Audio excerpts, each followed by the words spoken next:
Hello and welcome back to the Real Estate Regroup Show. I am your host, LJ Walker, here to talk about what Dawn Robinson from the group In Vogue has just introduced. The nomadic lifestyle has actually been around for a minute or two, but I've heard some people call it homelessness, and I was like, whoa. So I said, well, let me tackle this issue. Let me get into it. So for those of you who don't know, but I know most of you know, Dawn Robinson was in two very famous groups, that is In Vogue and Lucy Pearl, where in one she pretty much sang the lead, and the other one she shared the lead.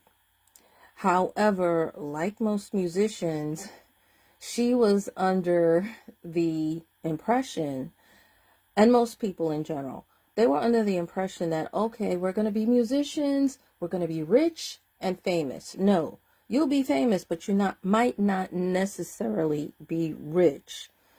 If you look, I've been knowing about this for a while, but even if you go and pull up AI, it'll even tell you that most recording artists on their records only get 4 cents because the songwriters, the producers, the record companies, the lawyers, and everybody else gets paid first, they get paid last. So even though their records sell a million or more, they don't get that or more. They get less, a lot less. And then it was 4 girls in the group.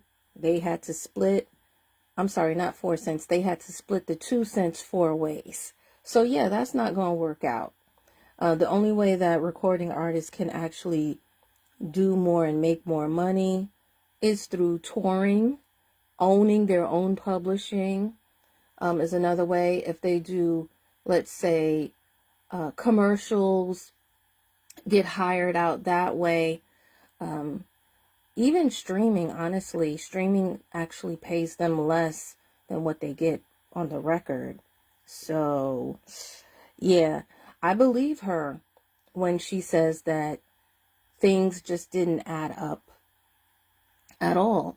And I also saw a very old video that she and her former husband did where they both were actually struggling. They did own a home at one particular point in time. That home that they showed on that episode, though, I think they were renting it.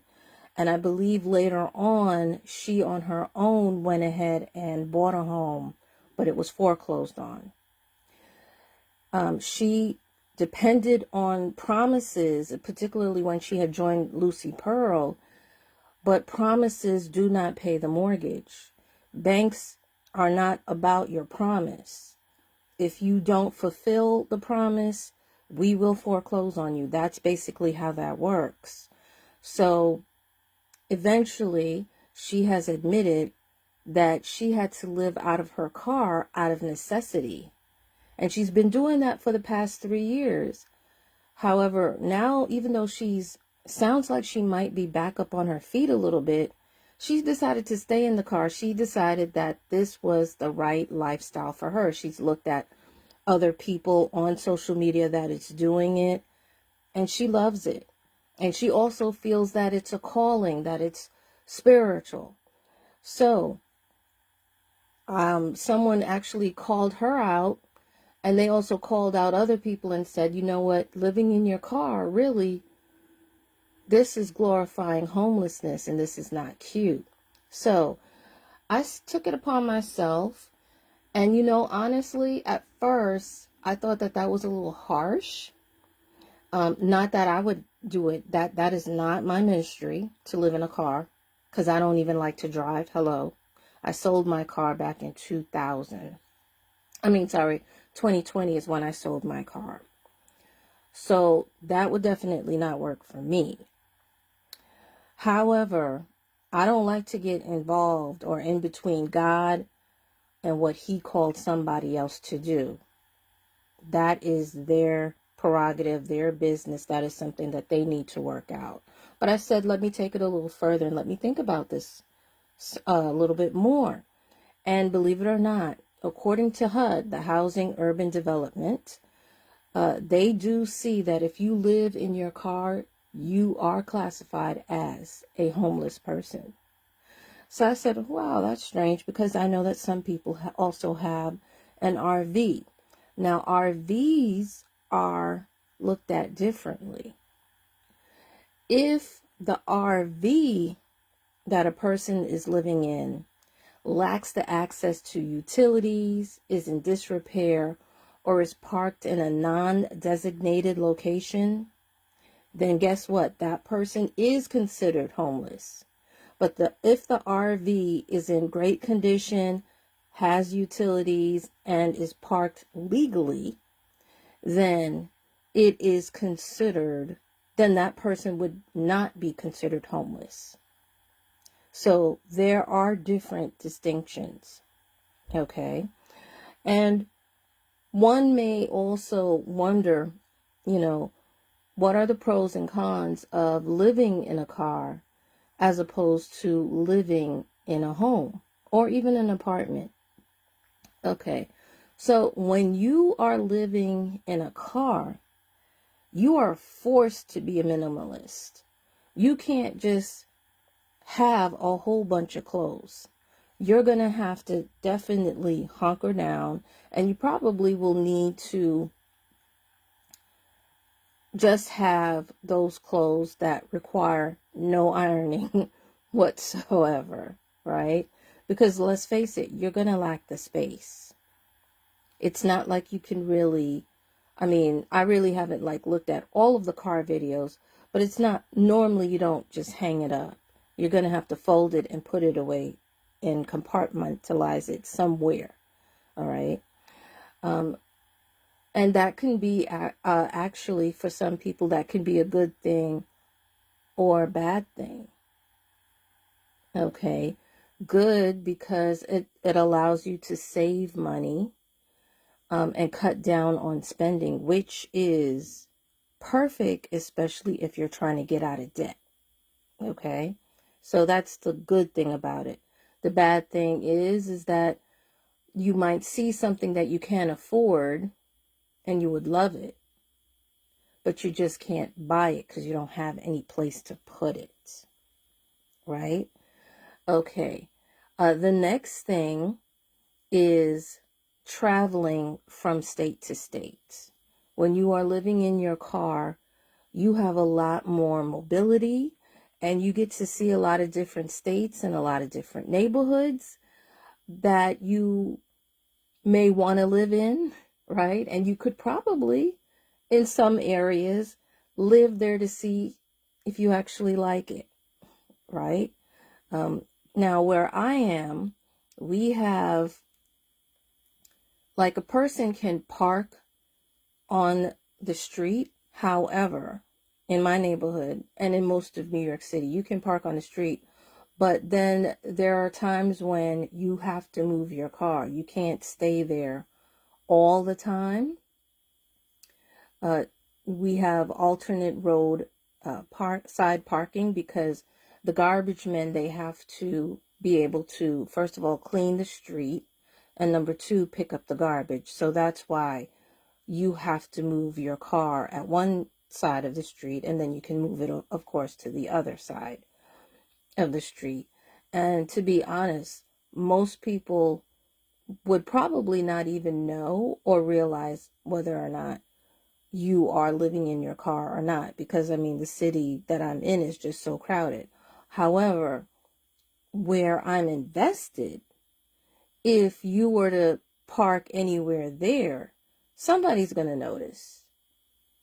And it probably would be illegal if you were to park in any of the other properties that I have in other states, if you were to park on the street at all, right? So that's the negative side of owning the vehicle. Okay. The other thing is that when it comes to community, you might not be able to form or have the same sense of community as a person who lives in a house or a person who lives in an apartment. For example, where I live, there are different projects and apartment buildings around. And I know that there are certain projects that if you fight one person, you fight in the whole building. Okay?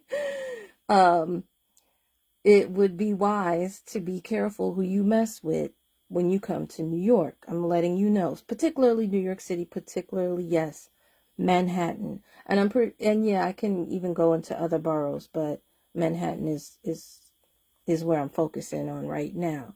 There are just certain places, and then there are other buildings that are not part of the projects where the tenants are really tight and they form their own family, if you will. They're not related, but if you fight one person, the whole building will come out and fight you. Okay, that sense of community. Now, when you live in a house in New York City, it may not necessarily be that way. When you live in a house, and let's say all the houses next to you, yes, you may know your neighbors, and then I've heard of certain neighborhoods where they don't know one another, but I know in my neighborhood we know each other. And if you were to, let's say, attack one person, everybody in the neighborhood may not necessarily come after you, but the next door neighbors will come and will step in. They may call the cops on you. They may come out with a baseball bat or a knife or something, but somebody's going to come out and somebody's going to say something to you. If you are living in a car, particularly by yourself, I don't know if you have that type of community for yourself. It seems as though, and I could be wrong, but it seems as though when you live in a car, it's you and God alone. And if you have, let's say, a husband or children, then it's basically you and them, and that's it. Okay, so that's why I'm kind of wondering. I'm not sure about that community establishment. You understand what I'm saying? And I can also say the same thing for at least one of the properties that I own as well. As long as you make yourself known to the tenants that live there in the other houses and to the other homeowners in the other houses, everybody is quiet and everybody pretty much, for the most part, they mind their business, but they will get involved if things look a little sketchy. You know, people there will call the police on you with the quickness if you're out of order, if you're out of line, if you come there blasting your music really loud in the middle of the night, waking everybody up. Yeah, somebody's going to call the cops on you. The neighbors will talk about you. They will, contact the landlord. Something is going to be done. So that's what I mean by sense of community. It looks different in different neighborhoods, but it does exist. But I don't know about those of you who choose to live in a car, or for those people who do live in a car, if they have that at all. Okay. Especially since, from what I see, many of the nomads, they have to really hunt and look for places to park. And just because you find a place to park, then you have to figure out, okay, well, is it legal for me to park here? Because, again, where I'm at, you can only park, let's say, in a mall during certain hours. After those hours, you're going to have to go move somewhere else or you will get ticketed. And tickets, I once got a ticket for $117. Just so you know, that's New York prices. I don't know what they do out in California where she is, but yeah, It's kind of high. The next thing I also wonder is about hygiene. Now, if I'm not mistaken, Dawn says that she takes her showers at the gym. She kept her gym membership. And I know that that is something that some people do. You also can, of course, go to their mobile showers. You would have to call 211 to find out where to go for that. You have Amtrak station, bus stations, and truck stops that also may have showers. Well, actually, I think Amtrak might have it in some of the lounges, but they don't have it in all of the stations. The shower part. They just have, sink with soap and what have you, right? You would have to bring your own towel, your own wash rag, your toothbrush, toothpaste, etc., etc. That's what you would have to do as far as maintaining your hygiene. Here's the thing with me though. I take showers, but I really love baths. So again, this is why this would not work for me. This type of thing, that is not my ministry, living in a car. I know that I would not be able to do it. The other thing too is this. I am a woman of a certain age. And when I gotta go, I gotta go. I can't hold it as long as I used to be able to hold it. And I know that when you go to certain malls and certain other places, sometimes you go to the bathroom and there's a line. See, because I'm in the home, when I need to go to the bathroom, there's no line. I go straight to the bathroom. Even at work, where I work at, I go straight to the bathroom. There's no line. There's a bathroom on every single floor of both my home and my job. Okay. The other thing is that malls close at a certain time. Sometimes in the middle of the night, I gotta go. So if the malls and every place is closed, well, I guess, yeah, I would have to get on the bus. I would have to drive all the way downtown to Amtrak to use the bathroom. Yeah, that's not going to work for me. That's not going to work for me. More power to her. Yes, she is older than me. I'm not sure. I'm still trying to wrap my head around how she's able to do it, because a 50-plus-year-old body is not the same as a 20-year-old body. We're just not the same. Okay, moving along to the next thing. The temperature. Okay. Now, I know that she is out in California, so she probably does not have to deal with winters like I do. But it can get really, really cold, like below zero. And living in a car, yeah, I'm pretty sure that there are ways in which you can warm yourself up, but where you can stay warm and keep yourself warm.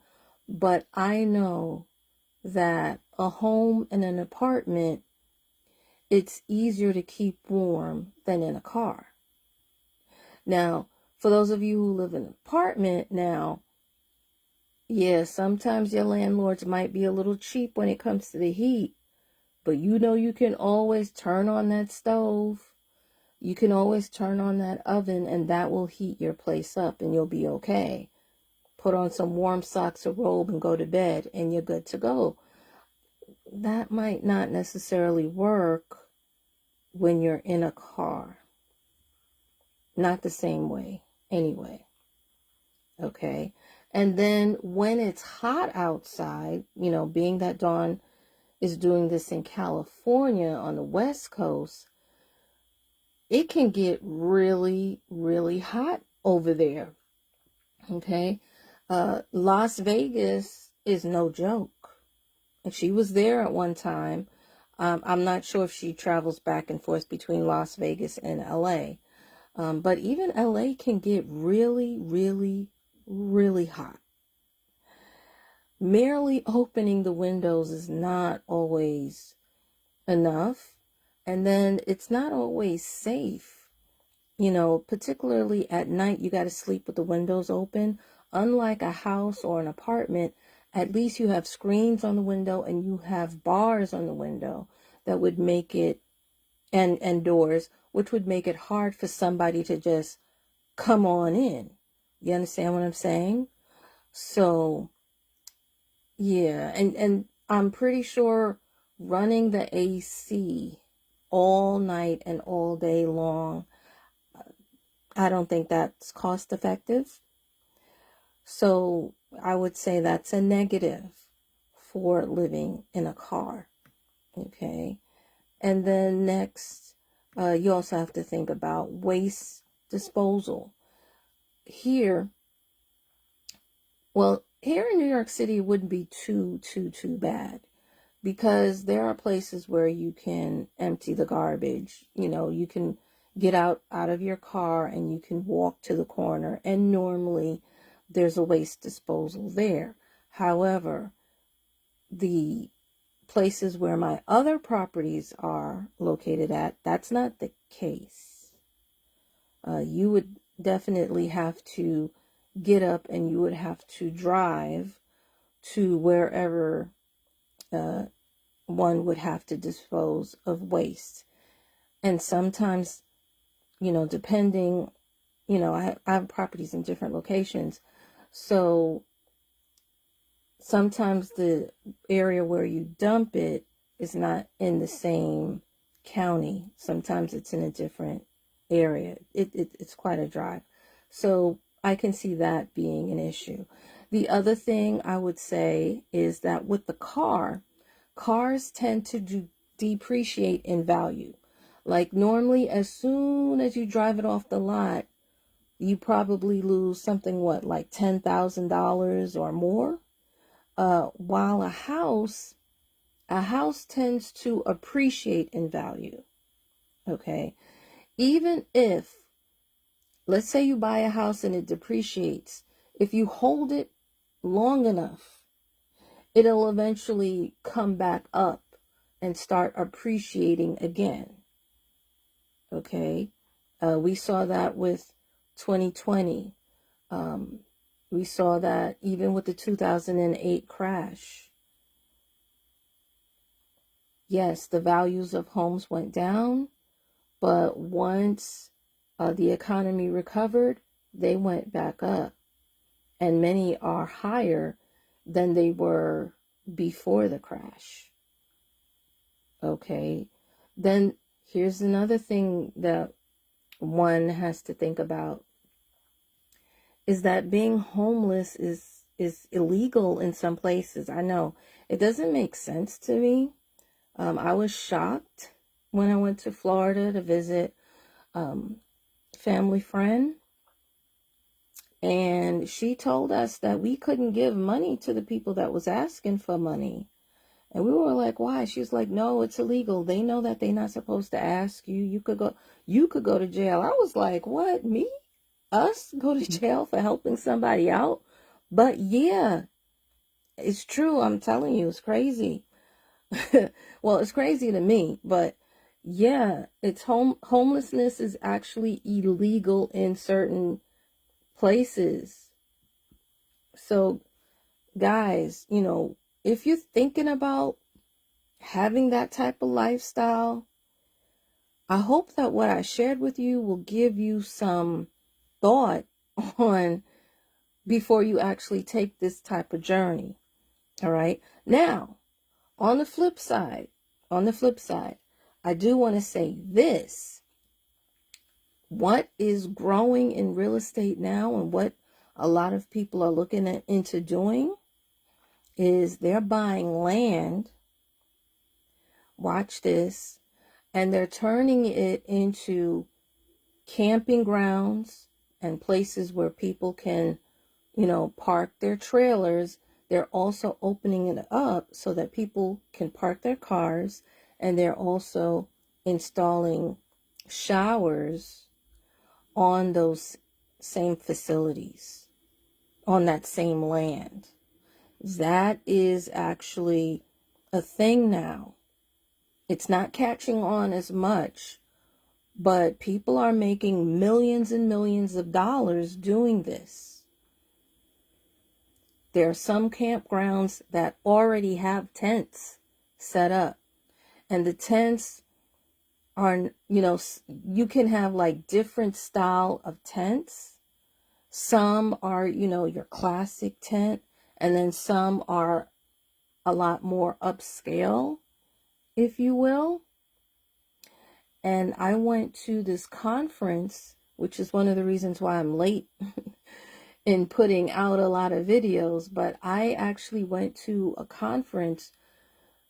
In the conference, there was a pitch contest, and the person who came in second place was the guy who owned land and had already started developing it for a campground. I believe he won.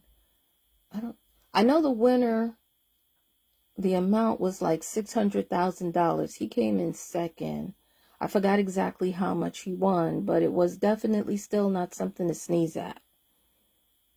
Not only that, even at the conference, someone else who did not attend the pitch was telling me that I should look more into buying land, that is a lot easier and more profitable than what I originally went there for.